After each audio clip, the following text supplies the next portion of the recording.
Hi, this is Dee, and thank you for joining me. This is a pick a card reading, so at this time, I would like to invite you to take a few deep breaths just to center yourself and then decide if the clear quartz is what you're drawn to or the black tourmaline. The timestamp for the reading that's associated with either the clear quartz or the black tourmaline will be listed below. Thanks again for joining me. Bye. Hello, this is Dee, and I hope you are doing well. For those of you who selected the clear quartz, the card that is associated with it is discernment. And so you are being encouraged to use good judgment when making decisions. And so I feel like the divine is encouraging you to not allow yourself to be solely driven by your emotions or by the influence of others who are focusing on what they can gain by the outcome of your decision, but for you to use all the facts that the divine is lining up for you to make your decisions. And these are life decisions. And so I feel like if you've been just a little perplexed, or your thoughts have been not clear, or you've just been feeling a little cloudy in your mind about what to do in whatever situation you're facing at this time, that you're being encouraged to focus on the facts that you're receiving from the divine, whether it's in the dreams, songs, nature, during other readings you may be engaged in, or just however the divine speaks to you. Use the facts that you're receiving to make the decision. So discernment is just clearly all about using good judgment, period. That's what discernment is.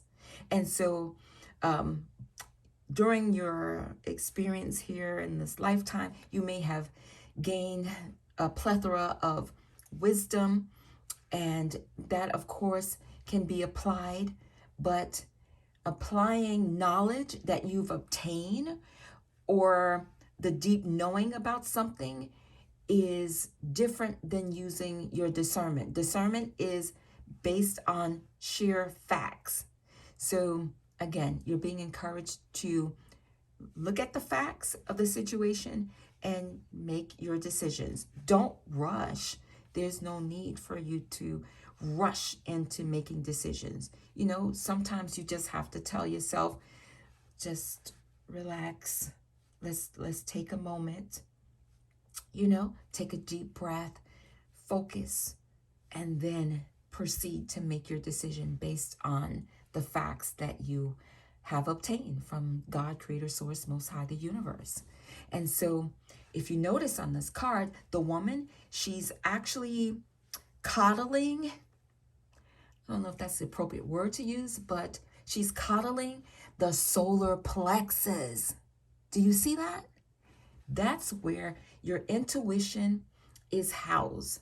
That's your inner knowing. So trust in your intuition as you move forward. And so this card has a affirmation.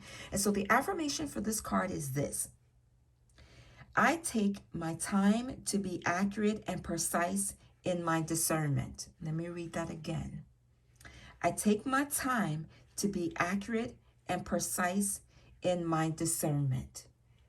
That is just you being encouraged to be mindful that you don't need to rush. You don't need to be anxious. Take your time. Take your time to make your decision. Now, the waxing gibbous phase of the moon is about taking action. And see, when you use divine discernment in making your decision, that sound judgment, that's taking action so that you can have the greatest outcome that's going to work for everybody involved. So it's going to be for your greatest and your highest good.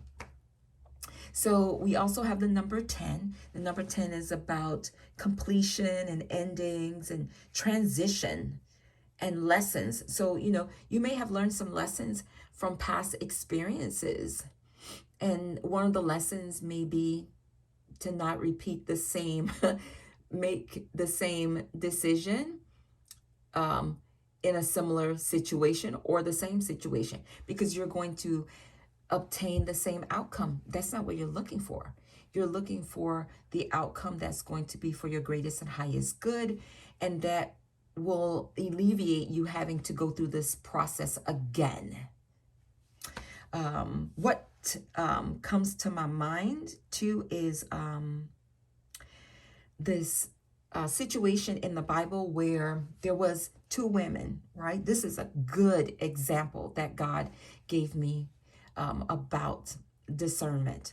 So there was a situation where two women who lived in a household together, they had babies, and both had sons. So one had a baby 3 days later, and the other woman, who was her roommate, had a baby. So during the night, one of the women rolled over on their baby and smothered the baby, and the baby perished. During the night, she swapped out her baby with her roommate's baby.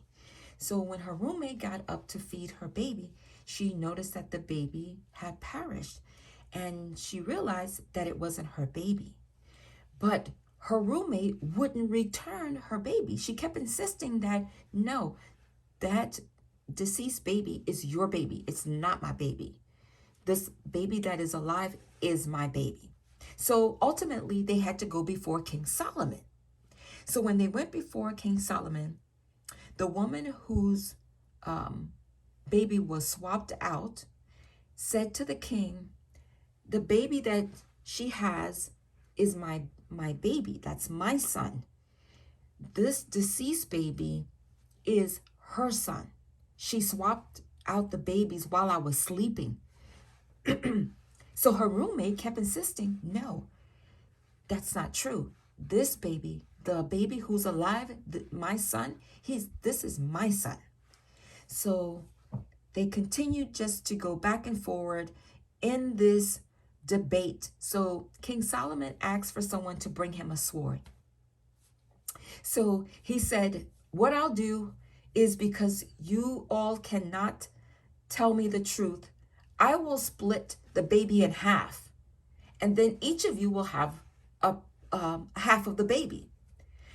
So the true mother of the son said, King Solomon, I would rather you give the baby to my roommate so that he can live, rather than you split him in half and he lose his life. Her roommate was like, King, go ahead, kill the baby. Split the baby in half. Split the baby in half. That's what you should do. King Solomon said, I now know who the baby belongs to. The baby belongs to the woman who said, I love my son enough to give him to you so that he would have his life. So to save his life, to save his life. And so the moral of the story is that King Solomon looked at the facts. Because what mother would say, go right ahead, split the child in half? He knew that the mother who said, I love my son so much, I would rather you give him to her so that he can live, was the mother who was the genuine, authentic mother of the child, because love says, I will sacrifice not having you in my life so to save your life. That's what she was willing to do. And the other woman, who was her roommate, who was insisting that the king, split the child in half, had no remorse. She didn't care. The king saw straight through that and knew that she was not the true mother of the child. And so the mother of the child actually got her son back. So that was a great example of using sound judgment to make a decision. So you can check that out. That story is in I think First or Second Kings, one of them. It's in one of the Kings in the Bible if you want to go read it. So I hope this has been helpful. Until the next time, take good care of yourself. Thank you for participating in the Pick a Card reading. I appreciate your time and for you, again, being a part of my Pick a Card reading. I'll talk to you soon. Take care. Bye. Hi, this is Dee, and I hope you are doing well. For those of you who selected the Black Tourmaline, the card that is associated with it is action. So you are being encouraged to take some forward moving action to bring about the change that you want to see, that you want to embrace, that's going to be for your greatest and highest good. It's what is going to bring more joy, peace, and happiness into your life. Look at the woman on this oracle card. She is enjoying herself, dancing around. Dancing is her thing, but she's doing it in a manner that is so blissful. She is just loving it. She is embracing it. This is what brings her joy. It's what brings her happiness. And so you're being encouraged to take the necessary action towards moving forward to doing what brings you joy and happiness, whatever that looks like. Maybe you've been thinking about starting a business. Maybe you've been thinking about adding content to your Instagram page that, you know, that others may see as something that's outside of what you really are about. Maybe they don't know you that well. Whatever it is, you're being encouraged to take the step, the leap of faith, and trust in the divine guidance that you're receiving to take the necessary action to bring about what brings you happiness, what makes you feel good, rather than you continuously putting everything that you desire on the back burner to make sure that everyone else is happy and well taken care of. You're being encouraged to take the step forward to bring about the change that you desire. And so this change is going to be a healthy change because it will alleviate the stress that you are putting yourself through by walking on eggshells, or not, how do they say it? Shaking the boat, like you're not stirring anything up because you want to just keep the peace.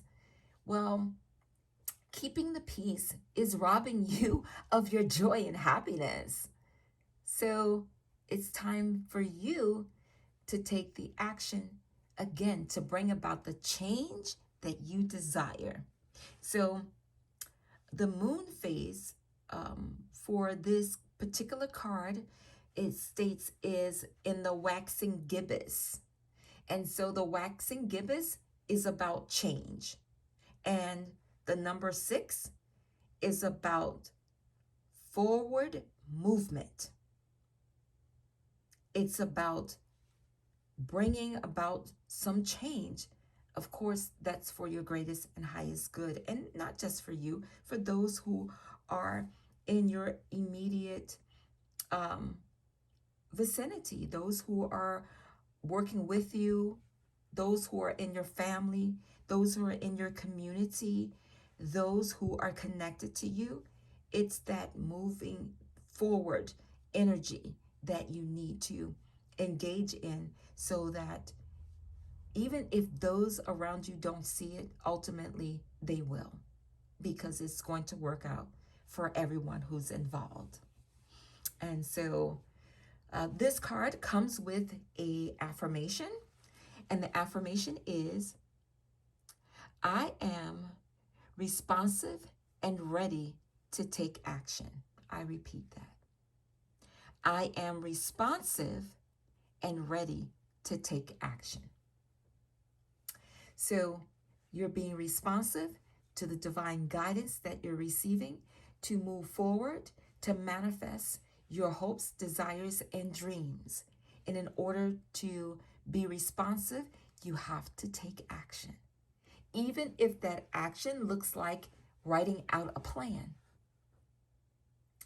If that responsive action is making a decision that you're going to take one step forward into making the right choice to manifest your hopes, desires, and dreams.